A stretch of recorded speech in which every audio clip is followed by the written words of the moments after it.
امام حسن علیہ الصلاۃ والسلام کے لشکر کے جنرلوں نے معاویہ سے رشوت لیا تھا، اور انہوں نے معاویہ کو خط بھیجے تھے کہ آپ جب چاہیں ہم امام حسن علیہ السلام کو ہاتھ باندھ کر آپ کے سامنے پیش کریں گے. اور ان کے فوج کا سالار تھا عبید اللہ ابن عباس، ان کے چچا کا لڑکا. وہ کچھ پیسے لے کے وہ خود معاویہ سے جا کے ملا تھا، اور فوج کے افراد نے خود امام حسن علیہ السلام پہ حملہ کیا تھا، ان کے پیر مبارک کو خنجر مار کے زخمی کیا تھا، ان کو قتل کرنے کی کوشش کی تھی. اور یہ مختار تھا مدائن میں، یہ بھی لالچ میں آ گیا تھا.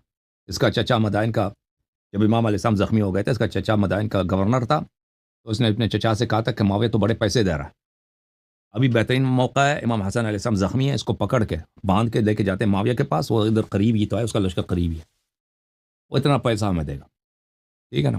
تو عراق کے لوگوں نے غداری کی، عراق کے لوگوں نے امام حسن علیہ السلام کے لشکر نے غداری کی، اور معاویہ آ جاتا، یہی ہوتا، امام حسن علیہ السلام اسیر بن جاتے، پکڑ لیتے، یا اور پھر وہ سب کو قتل، سب عراق کے لوگوں کو، شیعوں کو قتل عام کر لیتا معاویہ. اگر وہ فتح کر لیتا اس صورت میں سب قتل عام ہو جاتے. تو یہ امام حسن علیہ الصلاۃ والسلام نے اپنی جان کی حفاظت کے لیے، اپنے اہل عیال کی جان کی حفاظت کے لیے، اہل بیت علیہ السلام، امام حسین علیہ السلام کی حفاظت کے لیے، کہ ان کا خون نہ بہے، کہ بچے کو خون نہ بہے اور بے گناہ لوگ یہاں پہ قتل عام نہ ہو جائیں، کیونکہ قتل عام ہونا حتمی تھا، شکست حتمی تھا. معاویہ کے خلاف فتح نہیں ہو سکتا تھا، کیونکہ معاویہ کی بہت بڑی لشکر تھی، اور سامنے سے امام حسن عسکری علیہ السلام، امام حسن مجتبی علیہ السلام کی جو لشکر تھی وہ ٹوٹ پھوٹ چکا تھا، اور لشکر سب جو بڑے جنرل تھے ان کی حالت میں نے آپ کو بتا دی.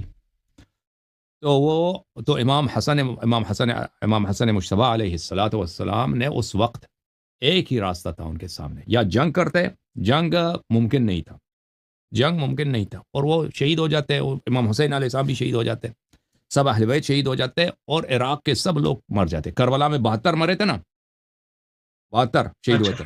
ہاں، معاویہ 72 نہیں 7 لاکھ لوگ کو قتل کر لیتا عراق میں، اور بہت آسانی سے کر لیتا، سب قتل عام ہو جاتے. اچھا اور سر میں نے اب سنا ہی نہیں بھائی، اس نے بات کاٹ دی، سمجھ نہیں آئی بات.